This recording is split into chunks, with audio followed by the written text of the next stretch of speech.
Shalom sahabat setia dimanapun Anda berada. Kembali kita jumpa lagi bersama kami Solidio Gratia. Dalam minggu kantate ini kami akan memuji dan membesarkan nama Tuhan. Hati kami mengatakan bahwa begitu damainya ketika kita memuji dan memuliakan nama Tuhan. Sebab di atas puji-pujian Tuhan dipermuliakan. Selamat menyaksikan, kiranya Tuhan Yesus yang baik memberkati saudara-saudara sekalian dimanapun Anda berada. Terpujilah nama Tuhan. Amin.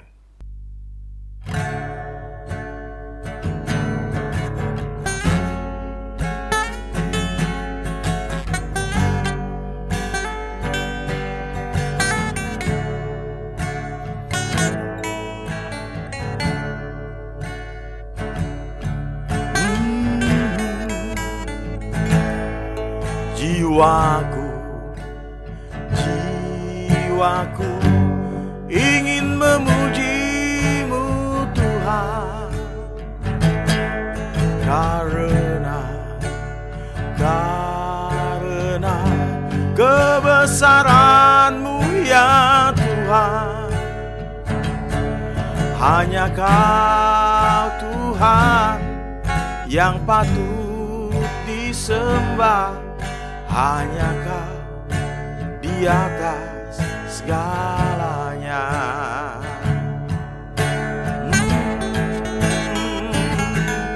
Ku ingin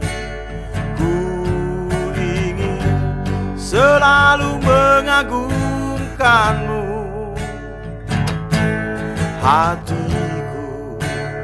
Hatiku tenang bila menyembah-Mu.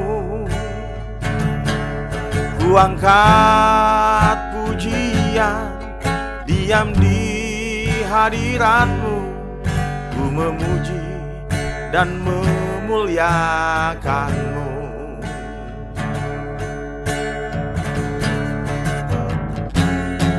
Terimalah sembah sujudku, dengan pujian ku agungkan nama-Mu. Dengan ketulusan hatiku ku menyembah-Mu.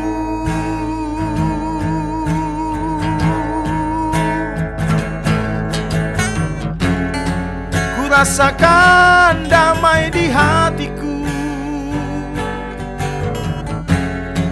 di saat ku memuji nama-Mu. Ku yakin Kau hadir bersamaku.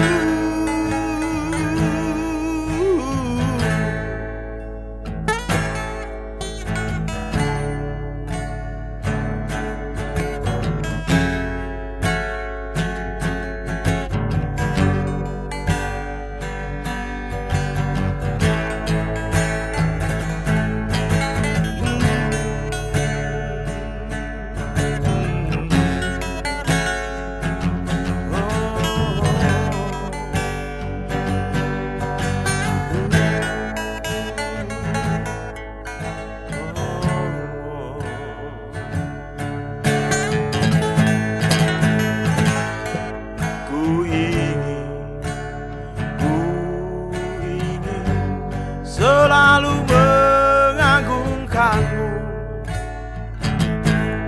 Hatiku tenang bila bersama-Mu. Ku angkat pujian, diam di hadirat-Mu.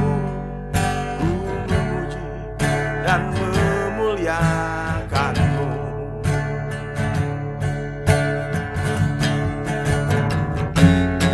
Terimalah sembah sujudku,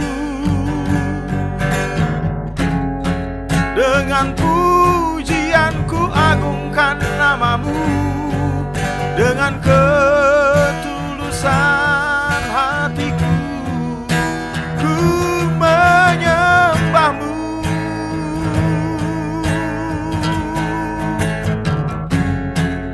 Ku damai bila bersamamu. Di saat ku memuji namamu, ku yakin kau hadir bersamaku.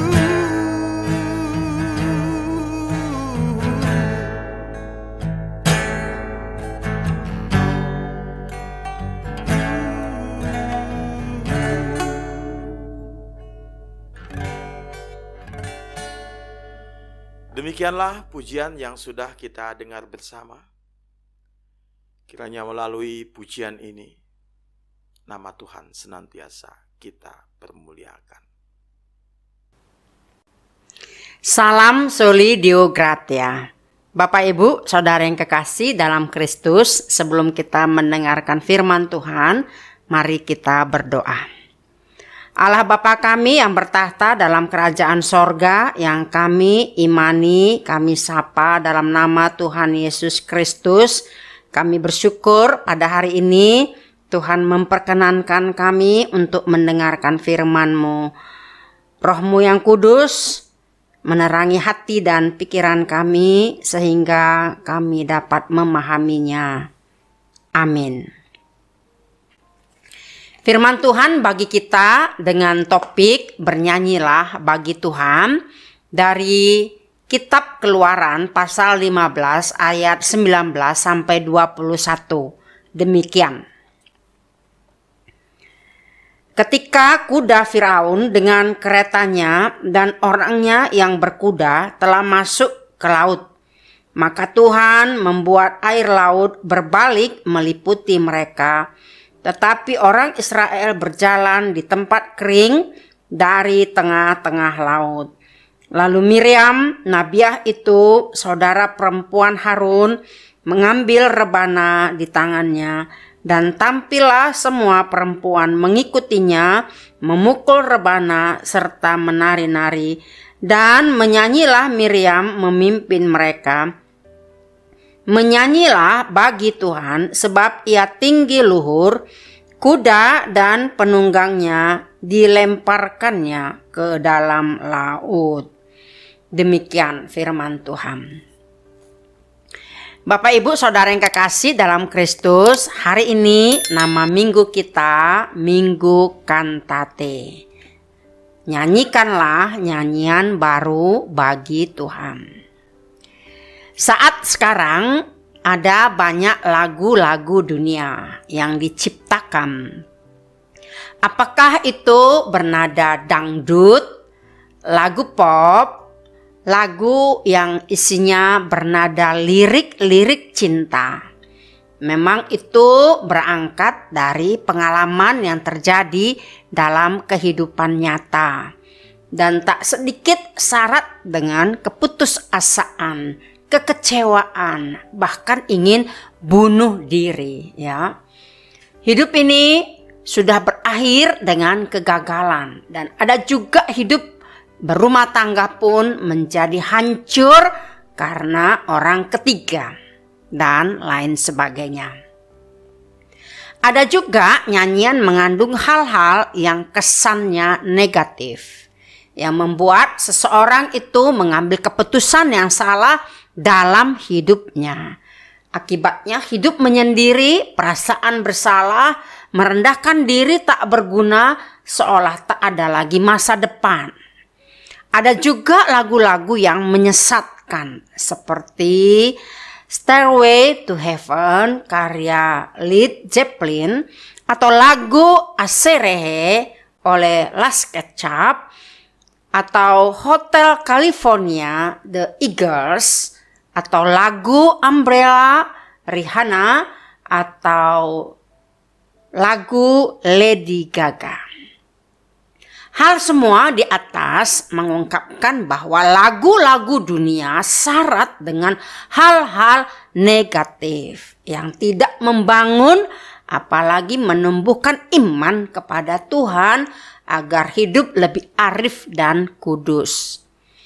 Mengapa minggu kantate ini dihubungkan dengan Keluaran 15 ayat 19 sampai 21 dengan topik bernyanyilah bagi Tuhan.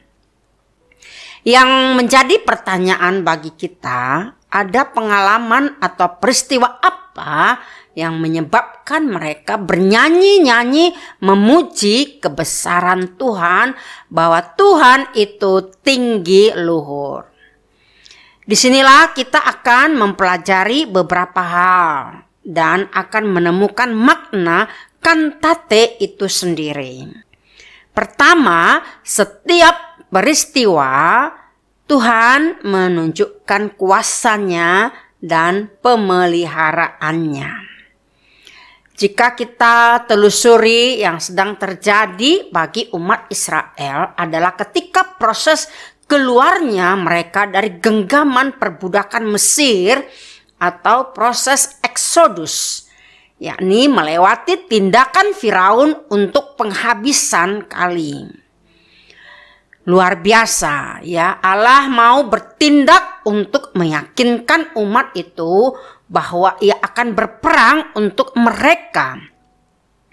Tetapi syaratnya adalah mereka harus mau maju terus menuju laut dengan iman. Dapat kita baca dalam pasal 14 ayat 15. Dan mereka harus taat kepada firman Allah dan berjalan dengan penuh iman bahwa Allah sedang berkarya bagi mereka. Padahal Firaun saat itu sedang merasa menang. Bahwa bagaimana mungkin mereka dapat lari dan bebas dari genggamannya. Karena umat Israel itu sebenarnya berjalan pada jalan buntu. Yakni kiri kanan mereka itu gunung. Mereka dikelilingi oleh gunung-gunung. Dan pastilah mereka tersesat, tak dapat keluar. Tetapi ada jalan keluar bagi Tuhan yang penuh ajaib itu. Tuhan yang perkasa sedang bertindak. Apa tindakan Tuhan itu? Inilah yang tak terpikirkan oleh manusia, oleh umat Israel, dan oleh Firaun sendiri. Itu sebabnya umat Israel sedang ketakutan dengan kejaran pasukan Firaun dengan 600 kereta terbaik menyusul mereka. Dengan rasa takut itu mereka mengatakan kepada Musa, "Apakah karena tidak ada kuburan di Mesir, maka engkau membawa kami untuk mati di padang gurun ini? Bukankah ini telah kami katakan kepadamu di Mesir, janganlah mengganggu kami dan biarlah kami bekerja pada orang Mesir. Sebab lebih baik bagi kami untuk bekerja pada orang Mesir daripada mati di padang gurun ini." Dapat kita baca dalam pasal 14 ayat 11 dan 12. Disinilah keaslian karakter mereka ini. Perbudakan lebih kurang 400 tahun turun-temurun itu telah membentuk mereka menjadi mental budak. Tapi apa kata Musa? "Janganlah takut, berdirilah tetap dan lihatlah keselamatan dari Tuhan yang akan diberikannya hari ini kepadamu. Sebab orang Mesir yang kamu lihat hari ini tidak akan kamu lihat lagi untuk selama-lamanya." Sementara Firaun tidak menyangka bahwa mereka akan berjalan di tengah laut. Bagaimana bisa? Firaun tidak tahu bagaimana Tuhan berfirman kepada Musa, "Tuhan akan berperang untuk kamu dan kamu akan diam saja." Artinya adalah bahwa Tuhan akan menunjukkan kuasanya kepada umat pilihannya itu, umat kesayangannya itu. Bapak, Ibu, Saudara yang kekasih dalam Kristus, luar biasa firman Tuhan hari ini ya. Di saat hati kecut, takut dan gentar, Tuhan sedang berkarya. Katanya kepada Musa, angkat tongkatmu dan acungkan ke atas laut, sehingga laut itu terbelah dua. Terbelah dua, luar biasa. Lalu bagaimana bisa mereka berjalan di malam hari yang gelap, sedang memasuki dan berjalan di tengah laut? Berjalan kaki sebanyak 600.000 orang laki-laki, belum perempuan dan anak-anak. Belum lagi semua bawaan mereka dari Mesir, buntelan pakaiannya, harta bendanya, ternak-ternak mereka, semua yang mereka bawa dari Mesir. Mereka berjalan di tengah laut itu.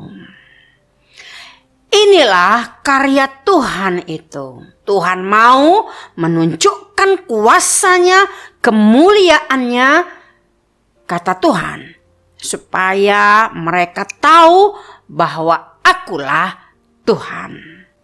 Pasal 14 ayat 18. Dan malaikat Tuhan berjalan di belakang umat itu, serta tiang awan berada di depan umat itu agar mereka dapat berjalan. Mereka berjalan di tengah laut dengan tanah yang kering, karena Tuhan mendatangkan angin timur untuk mengeringkannya.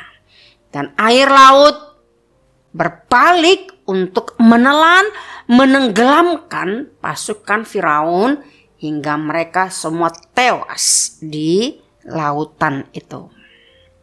Luar biasa ya, saya terus mengatakan ini luar biasa.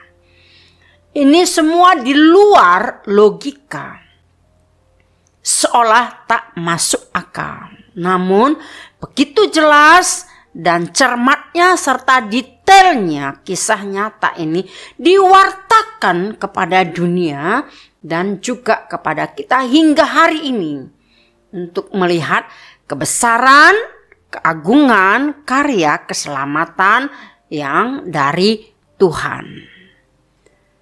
Bapak, Ibu, Saudara yang kekasih dalam Kristus, inilah latar belakang nyanyian Musa dan Miriam yang memimpin mereka. Semua umat itu bernyanyi, memuji, memuliakan Tuhan. Nyanyian ini merayakan kemenangan Allah di Laut Merah atas kuasa-kuasa Mesir. Merupakan pujian dan ucapan syukur kepada Allah atas keagungan, kekuatan militan dan kesetiaan kepada umatnya. Pembebasan dari Mesir melambangkan dan menubuatkan kemenangan umat Allah atas iblis dan antikristus pada hari-hari terakhir. Karena itu, salah satu nyanyian orang tertebus dinamakan nyanyian Musa. Dapat kita baca dalam Wahyu 15 ayat 3. Yang kedua, dalam perikop ini, nyanyian kepada Tuhan adalah ekspresi iman. Seperti nyanyian Musa dan semua umat Israel, mulai dari ayat 1 sampai 21 ini adalah melaluinya nyanyian kita dapat mengungkapkan, mencetuskan, mengekspresikan penjiwaan yang mencurahkan isi hati dan perasaan kita. Bahkan lewat nyanyian ini juga kita dapat menceritakan segala perbuatan ajaib Tuhan dan keselamatan yang dikerjakannya, serta keadilan dan kasih setia Tuhan dalam kehidupan kita pribadi lepas pribadi. Lewat nyanyian itu juga kita dapat bersorak-sorai, bermazmur bagi Tuhan dengan alat-alat musik. Bapak Ibu, saudara yang kekasih dalam Kristus, siapa pertama sekali yang membuat alat musik? Dan ternyata Tuhan memberikan hikmat kepada manusia agar manusia dapat bernyanyi dan memuliakan Allah dengan alat-alat musik. Kita baca dalam Kejadian 4 ayat 21. Bapa semua orang yang memainkan kecapi dan suling adalah Yubal, anak dari keturunan Kain. Itu artinya merekalah pembuat alat musik itu. Inilah awal bahwa memuji-muji Tuhan itu layak dengan nyanyian dan ornamen musik. Itulah yang dilakukan oleh Musa dan saudaranya Miriam dan Harun memimpin umat Israel memuji-muji Tuhan Allah dengan alat musik, yaitu rebana. Dan sampai hari ini gereja-gereja di dunia ini sangat mengembangkan nyanyian, kor, dan alat-alat musik dalam ibadah. Khususnya ibadah hari Minggu, kumpulan persekutuan, marga atau arisan, dan acara-acara ibadah lainnya. Seorang misionaris Eine Singede Kirch mengatakan bahwa nyanyian pujian itu tidak terlepas dari kehidupan orang percaya. Tentu ada perasaan perbedaan ketika kita bernyanyi, mendengarkan nyanyian, memainkan dan mendengarkan musik, walaupun kita dalam keadaan sedih, susah, menderita atau sakit, serasa kita lengah ataupun senang, gembira, kuat, merasa menang, dan hal itu sangat memengaruhi jiwa serta totalitas hidup kita, bahkan dapat merubah karakter kita. Bagaimana seluruh kehidupan kita menjadi nyanyian baru, dan nyanyian yang kita nyanyikan serta suara alat-alat musik yang serasi, yang selaras, harmonis menjadi nyanyian baru bagi Tuhan.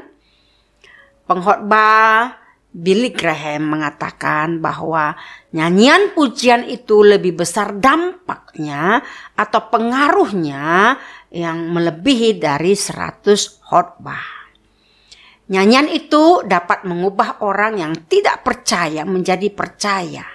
Itu sebabnya dia selalu didampingi oleh penyanyi yang handal seperti Ethel Whittier. Dan itu benar ya, ketika suami saya pendeta Rudi Nababan, saat itu kami belum bertemu. Dia masih mahasiswa teologi, dia memberi kesaksian karena tetangganya sering mendengar dia bernyanyi dengan gitarnya, lagunya hanya satu nama.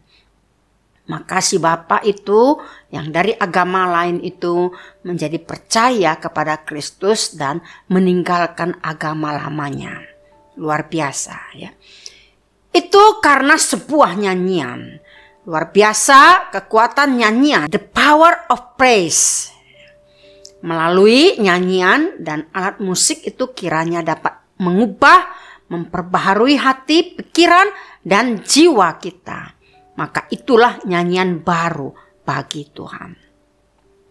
Bila nyanyian dan alat-alat musik yang kita nyanyikan, yang kita dengar ataupun yang kita mainkan tidak dapat mengubah, memperbarui hati, pikiran dan jiwa, maka itu bukan nyanyian baru bagi Tuhan. Ada banyak lagu pujian yang diciptakan oleh umat Tuhan tiap waktu.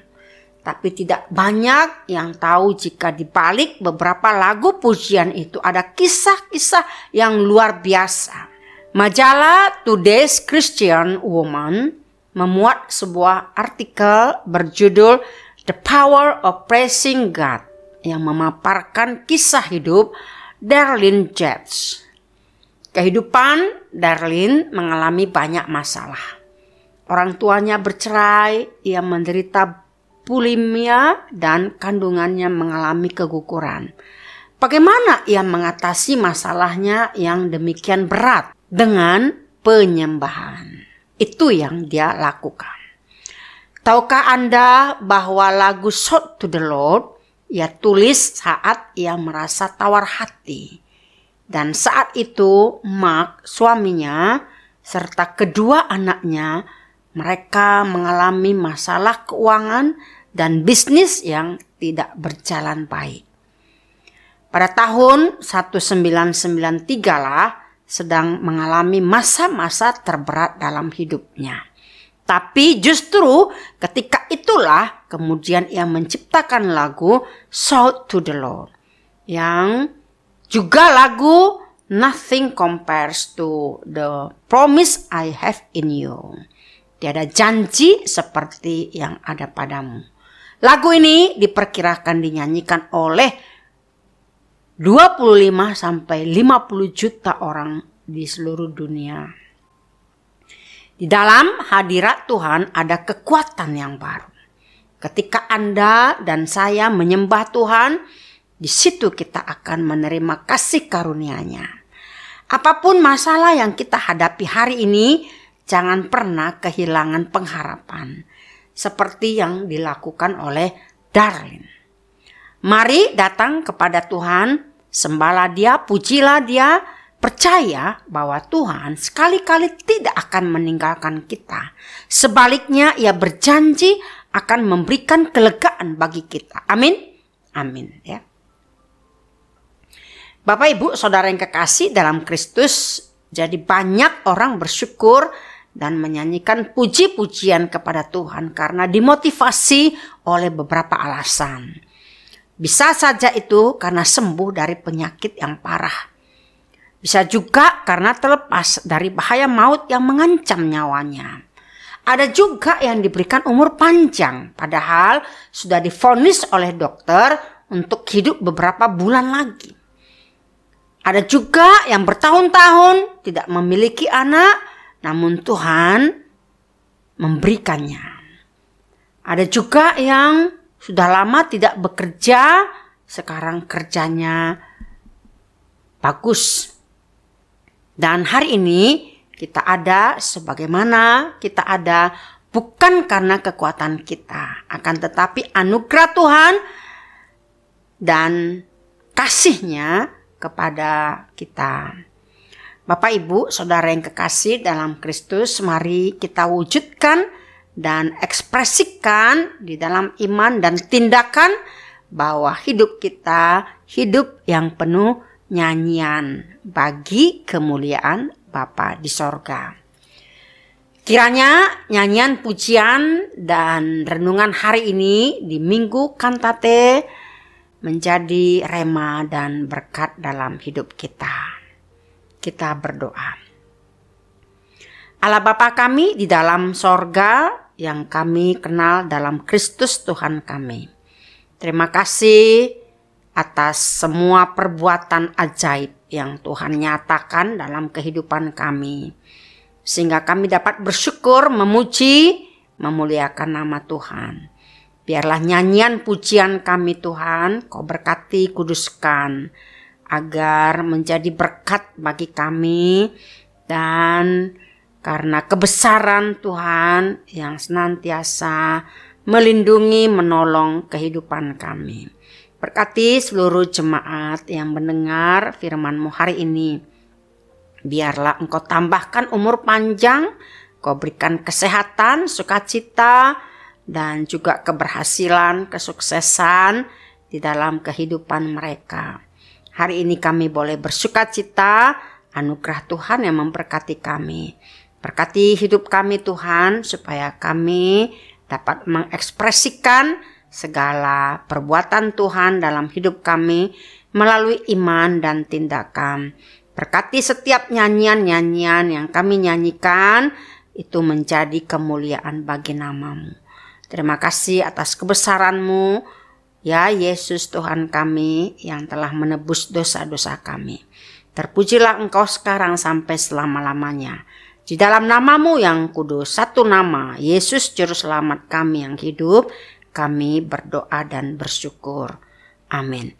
Anugerah dari Tuhan kita Yesus Kristus, kasih setia Allah Bapa, dan persekutuan Roh Kudus menyertai saudara sekalian. Amin.